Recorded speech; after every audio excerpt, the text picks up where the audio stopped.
ശബരിമലക്കുള്ള ആവിയാകുമോ, അന്വേഷണ സംഘം നിർജീവമാകുമോ? ഇത്തരം കാര്യങ്ങളാണ് ഇപ്പോൾ പൊതുസമൂഹം ചോദിച്ചുകൊണ്ടിരിക്കുന്നത്. മറ്റൊന്നുമല്ല, ഇതിനകത്ത് കണ്ടെത്തിയിരിക്കുന്ന പ്രതികളും അതുപോലെ റിമാൻഡ് ചെയ്യപ്പെട്ട പ്രതികളെല്ലാം ജാമ്യം കിട്ടി പുറത്തേക്ക് വന്നുകൊണ്ടിരിക്കുന്നു. ഓരോന്നോരോന്നായിട്ട് ഇപ്പോൾ പുറത്തേക്ക് വന്നുകൊണ്ടിരിക്കുന്നു. ഇതിനോടകം 3 പ്രതികൾ പുറത്തേക്ക് വന്നു. ഒന്നാം പ്രതിയായ ഉണ്ണികൃഷ്ണൻ പോയിട്ട് പോലും മിക്കവാറും നാളെ ജാമ്യം കിട്ടി പുറത്തേക്ക് വരാനായിട്ടാണ് സാധ്യത. സ്വാമിയെ ശരണമയ്യപ്പ എന്ന് പറയാനുള്ള, അയ്യപ്പനെ രക്ഷിക്കാൻ നീ അയ്യപ്പന് മാത്രമേ കഴിയൂ എന്നുള്ള സാഹചര്യത്തിലേക്ക് കാര്യങ്ങൾ എത്തിയിരിക്കുകയാണ്. ആ ശ്രീകോവിലിരിക്കുന്ന അയ്യപ്പനെ പോലും സംരക്ഷിക്കാൻ പിടിപ്പില്ലാത്ത, നമ്മൾ വിചാരിക്കും ഇവരൊക്കെ മണ്ടന്മാരാന്ന്. ഇവര് മണ്ടന്മാരല്ല, നമ്മളാ മണ്ടന്മാര്. ഇതൊക്കെ ഒരു സർക്കാരിന്റെ ദേവസ്വത്തിലേക്ക്, ഒരു അമ്പലത്തിലേക്ക് ഞാനോ നിങ്ങളോ വിശ്വാസത്തിന്റെ പേരിൽ 1 രൂപ ഇടുമ്പോ അത് സംരക്ഷിക്കാൻ കെൽപ്പുള്ള നട്ടലുള്ള ഒരു സർക്കാർ ഇവിടെ ഉണ്ട് എന്നുള്ള ബോധ്യത്തിൽ അത് ചെയ്യുന്നത്. അതിന് കഴിവില്ലാത്ത തോന്നിയ വഴിക്ക് പോറ്റിക്കും ഉണ്ണികൃഷ്ണനും ഒക്കെ എടുത്തു കൊടുക്കാൻ ഇതിന്റെ വാതിലും വാതിൽപ്പളയും ദ്വാരപാലക ശില്പങ്ങളും ഒക്കെ തോന്നുന്ന വഴിക്ക് എടുത്തുകൊണ്ടുപോകാൻ, രജിസ്റ്റർ തിരുത്താൻ, രജിസ്റ്ററിൽ മാറ്റി എഴുതാൻ ഒരു സംവിധാനവും കയ്യും കണക്കുമില്ലാത്ത അഴിമതിയുടെ കൂത്തരങ്ങായി കേരളത്തിന്റെ ദേവസ്വം ബോർഡുകൾ മാറിക്കൊണ്ടിരിക്കുന്ന കാഴ്ചയാണ് നമുക്ക് ഇവിടെ കാണാനും കഴിയുന്നത്. ഇപ്പൊ വിശ്വാസികൾക്ക് പ്രശ്നമില്ലേ? സംഘടനക്കാരൊന്നും പ്രതിഷേധിക്കാനില്ലല്ലോ. പ്രതിഷേധിക്കാനില്ല, ആർക്കും പ്രയാസമില്ല. ഇപ്പോ നേരത്തെ സർവീസ് സംഘടനക്കാർ പാടുന്നത് പോലെ ഒരു അരിയറും കിട്ടിയില്ല, ഒരു ടിഎയും കിട്ടിയില്ല, ഒരു പിഎയും കിട്ടിയില്ല, ഒരു അനുകൂല്യവും കിട്ടിയില്ല. അപ്പോ 4 പാട്ട് പാടിയേ പറ്റുള്ളൂ. ചെങ്കൊടിക്ക് കാവലാൾ ചെങ്കനൽ കണക്കൊരാൾ എന്ന് പാട്ടുപാടും. എന്നിട്ട് പുറകെ പോയിരുന്ന് പൊട്ടിക്കരയുന്ന CIT-കാരുടെ അവസ്ഥയാണ് കേരളത്തിലെ മുഴുവൻ ഇടതുപക്ഷക്കാർക്കും എന്നുള്ളത് തന്നെയാണ് പറഞ്ഞു വെക്കാനുള്ളത്. അപ്പോൾ ഇതിനകത്തല്ല സർക്കാരിൻ്റെ ഒരു ഹിഡൻ അജണ്ട ഈ അന്വേഷണത്തെ ബാധിക്കുന്നുണ്ടെന്നുള്ളത് പൊതുസമൂഹം വളരെ ജാഗ്രതയോടുകൂടി ചോദിക്കുന്ന ഒരു ചോദ്യമാണ്. ഇതിനകത്ത് പ്രതിപക്ഷം ശക്തമായിട്ട് എതിർക്കുന്നു, അല്ലെങ്കിൽ ഇതിനെ ചോദ്യം ചെയ്യുന്നു എന്നൊക്കെ പറഞ്ഞാൽ പോലും ശക്തമായൊരു ഇടപെടൽ പ്രതിപക്ഷത്തിൻ്റെ ഭാഗത്തു നിന്ന് കാണുന്നില്ല എന്നുള്ളതും പൊതുസമൂഹം വളരെ വേദനയോടെ നോക്കി കാണുന്ന ഒരു കാര്യമാണ്. നമ്മുടെ ഈ സമൂഹത്തിൽ അതിശക്തമായ രീതിയിലുള്ള മാഫിയകളുടെ പിടിമുറുക്കം, പ്രത്യേകിച്ച് മയക്കുമരുന്ന് മാഫിയ, മറ്റ് എല്ലാ മാഫിയകളിലെയും ഒരു ശരിക്കും പറഞ്ഞ ഒരു കൂത്താട്ടം അല്ലെങ്കിൽ ചൂതാട്ടം എടുത്തിയാട്ടം, അല്ലെങ്കിൽ അവരുടെ അധീനതയിലാണ് ഇപ്പോൾ സമൂഹം മുന്നോട്ട് പോയിക്കൊണ്ടിരിക്കുന്നത് എന്നുള്ള രീതിയിലേക്കാണ് ഇപ്പോൾ കാര്യങ്ങൾ വരുന്നത്. മണി അദ്ദേഹം പറഞ്ഞ എന്താണെന്ന് അറിയുമോ? ഞങ്ങൾ 2000 രൂപ പെൻഷൻ കൊടുത്തു, അത് വാങ്ങിച്ച് തിന്നുകൊണ്ട് നന്ദിയേട് കാണിച്ചതാണ് എന്ന് പറഞ്ഞാൽ മണിയുടെ തന്തയുടെ വകയാണ് ഇത്.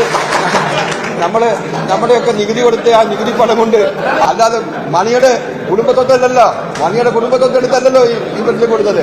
ഇത് കഴിഞ്ഞ തെരഞ്ഞെടുപ്പ് കാലഘട്ടത്തിൽ 2500 രൂപ പെൻഷനാക്കുമെന്ന് പ്രഖ്യാപിച്ചിട്ട് ഇന്ന് വരെ 1 രൂപ പോലും പ്രഖ്യാപിക്കാതിരുന്നിട്ട് അവസാനം തെരഞ്ഞെടുപ്പിന്റെ പടിവാതിലെത്തിയപ്പോൾ 400 രൂപ വർദ്ധിപ്പിച്ചിട്ടാണ് പറയുന്നത് ഞങ്ങൾ 2000 രൂപ ആയിരിക്കുന്നത്. ആ കുറിപ്പിട്ട് ഇറക്കിയിരിക്കുകയാണെന്ന്.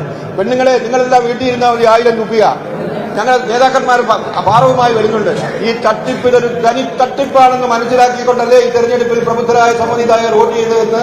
അതുകൊണ്ട് ആ സമ്മതിദായകരെ പ്രത്യേകമായി അഭിനന്ദനം അർപ്പിച്ചു. സർക്കാരിന് ഇതിനകത്തൊന്നും വലിയൊരു റോളില്ലാത്തതുപോലെ അത്തരം കാര്യങ്ങളൊക്കെ എന്ന് പറഞ്ഞു കഴിഞ്ഞാൽ നമ്മൾ ഏറ്റവും കൂടുതൽ എതിർക്കപ്പെടേണ്ട ഒരു കാര്യങ്ങൾ തന്നെയാണ്. നമുക്കറിയാം, ഇപ്പോൾ ഓരോ ദിവസങ്ങളിലും എത്രയോ അക്രമ സംഭവങ്ങൾ, കൊള്ളയും കൊലയും മരണങ്ങളും ആത്മഹത്യകൾ, പിടിച്ചുപറികൾ, തട്ടിപ്പും വെട്ടിപ്പും, ഇത്തരം കാര്യങ്ങളെല്ലാം അടിക്കടി വർദ്ധിച്ചു വന്നുകൊണ്ടിരിക്കുന്നു. അത് ഈ കേരളത്തിൻ്റെ ഏത് മുക്കിനും മൂലയിലും ചെന്ന് നോക്കിക്കഴിഞ്ഞാൽ ഇത്തരം കാര്യങ്ങൾ വളരെ വ്യക്തമായിട്ട് പ്രകടമായിട്ട് കാണാവുന്നതാണ്. റിപ്പോർട്ട് ചെയ്യപ്പെടുന്നുണ്ട്. എത്രയോ സംഭവങ്ങൾ, എത്രയോ നിരപരാധികൾ കൊല ചെയ്യപ്പെടുന്നു. കഴിഞ്ഞ ദിവസം കൂടെ നമ്മൾ പറഞ്ഞു വരുന്നു, കാസർഗോഡ് ഒരു 18 വയസ്സായ മകളെ പോലും കൂടെ സ്വന്തം ബാപ്പ തന്നെ കൊലപ്പെടുത്തിയതും, അതുപോലെ തന്നെ അദ്ദേഹത്തിൻ്റെ ഭാര്യ സഹോദരിയുടെ ഭർത്താവിനെ കൊലപ്പെടുത്തിയ കാര്യമൊക്കെ ഈ കഴിഞ്ഞ ദിവസം ഉണ്ടായൊരു കാര്യമാണ്. ഇന്നിപ്പം ഏതായാലും ചേർത്തല കോടതിയിൽ ഒരു വിധി ഉണ്ടായിരിക്കുന്നത്. അത് 2 വർഷം മുമ്പ് നടന്നൊരു സംഭവമാണ്. അതായത് ഭർത്താവ് ഭാര്യയെ നട റോഡിൽ കുത്തിക്കൊലപ്പെടുത്തിയത്. അതായത് ചേർത്തല പള്ളിപ്പുറം എന്ന് പറയുന്ന ഭാഗത്ത് വെച്ച് അമ്പിളി 45 വയസ്സ്, അവരുടെ ഭർത്താവ് തന്നെ രാജേഷ് എന്ന് പറയുന്ന ഭർത്താവ് തിരുനെല്ലൂർ സർവീസ് സഹകരണ ബാങ്കിലെ കളക്ഷൻ ഏജൻ്റ് ആയിരുന്നു. 2024 മെയ് 18-ാം തീയതി വൈകുന്നേരം ഒരു 6 മണി സമയത്തുണ്ടായൊരു സംഭവമാണ്. അപ്പോൾ അവർ തങ്ങളുടെ ശരിക്കും പറഞ്ഞു കഴിഞ്ഞാൽ പ്രേമിച്ച് വിവാഹം കഴിച്ചവരാണ്. പക്ഷേ ഈ പറഞ്ഞ പോലെ അയാൾ ഭയങ്കര മദ്യത്തിനും മയക്കുമരുന്നിന് അടിമയായിരുന്നു. അതിൻ്റെ പേരിൽ കുടുംബ പ്രശ്നങ്ങൾ നിലനിന്നിരുന്നു. സ്വാഭാവികമായിട്ടും അത്തരം വിഷയങ്ങൾ നിലനിൽക്കുകയാണ് ഈ ദാരുണ സംഭവം ഉണ്ടായത്. അതിനുശേഷം ഇന്നിപ്പോൾ ഏതായാലും അയാളെ ശിക്ഷിച്ചിട്ടുണ്ട്. 2 ജീവപര്യന്തം തടവും 2 ലക്ഷം രൂപ പിഴ ഇന്നിപ്പോൾ കോടതി ശിക്ഷിച്ചിട്ടുണ്ട്. എന്തൊക്കെയാണ് ഈ കേസിന്റെ വിധിയുടെ വിശദാംശങ്ങൾ? വിധി എന്ന് പറയുന്നത് കൊലപാതകത്തിനും അതോടൊപ്പം തന്നെ കവർച്ചയ്ക്കുമാണ് പോലീസ് കുറ്റപത്രം സമർപ്പിച്ചിരുന്നത്. ആ 2 വകുപ്പുകളും കോടതി പ്രതി കുറ്റക്കാരനാണെന്ന് കണ്ടെത്തിയിട്ടുണ്ട്. കൊലപാതകത്തിന് വളരെ ഹീനമായ ഒരു കൊലപാതകമായിരുന്നു. കൊലപാതകത്തിന് ജീവപര്യന്തവും 1 ലക്ഷം രൂപ തടവും. അതോടൊപ്പം തന്നെ ഈ കൊലപാതക സമയത്ത് തന്നെ കവർച്ച നടത്താൻ വേണ്ടിയും വളരെയധികം ക്രൂരമായി ഇദ്ദേഹത്തെ ഈ അമ്പിളിയെ ഇയാൾ കുത്തിയായിരുന്നു. ആഴത്തിലുള്ള മുറിവുകളുണ്ടായി. ഈ ബാഗ് നഷ്ടപ്പെടാതിരിക്കാൻ അമ്പിളി പരമാവധി പ്രതിരോധിച്ചെങ്കിലും അയാൾ വീണ്ടും കുത്തി ആണ് ഈ ബാഗ് കവർന്ന് എടുത്തുകൊണ്ട് പോയത്. അപ്പോൾ കവർച്ചയുടെ ആ ഗൗരവവും കോടതി മനസ്സിലാക്കിക്കൊണ്ട് അതിനും ജീവപര്യന്തവും 1 ലക്ഷം രൂപ തടവും കോടതി വിധിച്ചിട്ടുണ്ട്. ഇതിൽ പൂർണ്ണ സംതൃപ്തരാണ്. കുടുംബവും പൂർണ്ണ സംതൃപ്തരാണ്. എല്ലാ തെളിവുകളും കൃത്യമായി ഹാജരാക്കാൻ ഞങ്ങൾക്ക് സാധിച്ചിട്ടുണ്ട്. അതുകൊണ്ട് തന്നെ ഈ വിധിയിൽ പ്രോസിക്യൂഷൻ പൂർണ്ണമായും തൃപ്തരാണ്. നല്ല കാര്യം തന്നെ.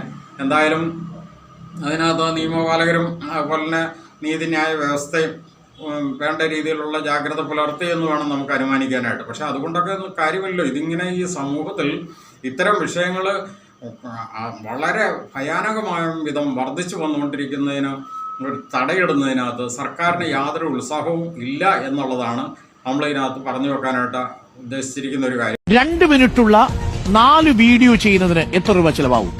2 മിനിറ്റുള്ള ഒരു വീഡിയോയ്ക്ക് എത്ര രൂപ ചിലവാകും? 10,000, 25,000? ഞങ്ങൾ എന്ത് ചെയ്യണമെന്നുള്ളത് തീരുമാനിക്കാനുള്ള മിനിമം അവകാശമെങ്കിലും ഞങ്ങൾക്ക് തരണ്ടേ? അങ്ങനെ 2 മിനിറ്റുള്ള 4 വീഡിയോ ചെയ്യുന്നതിന് ടൂറിസം വകുപ്പിന് 39,500 ലക്ഷം രൂപ അനുവദിച്ച് സർക്കാർ. 4 ന്യൂസ് ലെറ്റർ തയ്യാറാക്കുന്നതിന് 13,4 ലക്ഷം രൂപയാണ് ചെലവഴിക്കുന്നത്. 2 കോടി രൂപ 4 വീഡിയോകൾക്കായി 2 മിനിറ്റ് ദൈർഘ്യമുള്ള 4 വീഡിയോയ്ക്കായി ചെലവഴിക്കുന്നത്. ഇതിനകത്ത് പൊതുസമൂഹത്തിൻ്റെ ഒരു അവയർനെസ് ഉണ്ടാവേണ്ടിയിരിക്കുന്നു. കുറെ കൂടി ജാഗ്രത പൊതുജനങ്ങളുടെ ഇടയിൽ നിന്നും സർക്കാരിനെ ബോധിപ്പിക്കാനായിട്ടുള്ള ഒരു അവയർനെസ്, ഒരു ശരിക്കും പറഞ്ഞാൽ പ്രക്ഷോഭം എന്ന് നമുക്ക് പറയാൻ പറ്റില്ല. കാരണം എന്താണെന്ന് വെച്ച് കഴിഞ്ഞാൽ ഇവിടെ പ്രതിപക്ഷമുണ്ട്. പക്ഷെ പ്രതിപക്ഷം ശക്തമായിട്ട് ഇതിനകത്ത് ഇടപെടുന്നില്ല എന്നുള്ളൊരു വേദന കൂടി പൊതുസമൂഹം മുന്നോട്ട് വെക്കുന്നുണ്ട്. ഇതിനകത്ത് കുറെ കൂടി ജാഗ്രത വന്നില്ല എന്നുണ്ടെങ്കിൽ നമ്മുടെ കേരളം ഇനി കുറെ നാൾ കഴിയുമ്പം കേരള സംസ്ഥാനം തന്നെ ഉണ്ടാകുമോ എന്നുള്ള ഒരു അവസ്ഥയിലേക്ക് എത്തപ്പെടുന്നു. ആ ഒരു ഉത്കണ്ഠ ഒന്ന് രേഖപ്പെടുത്താൻ വേണ്ടിയിട്ട് മാത്രമാണ് ഈ വീഡിയോയിൽ വന്നിരിക്കുന്നത്. എല്ലാവർക്കും നന്ദി.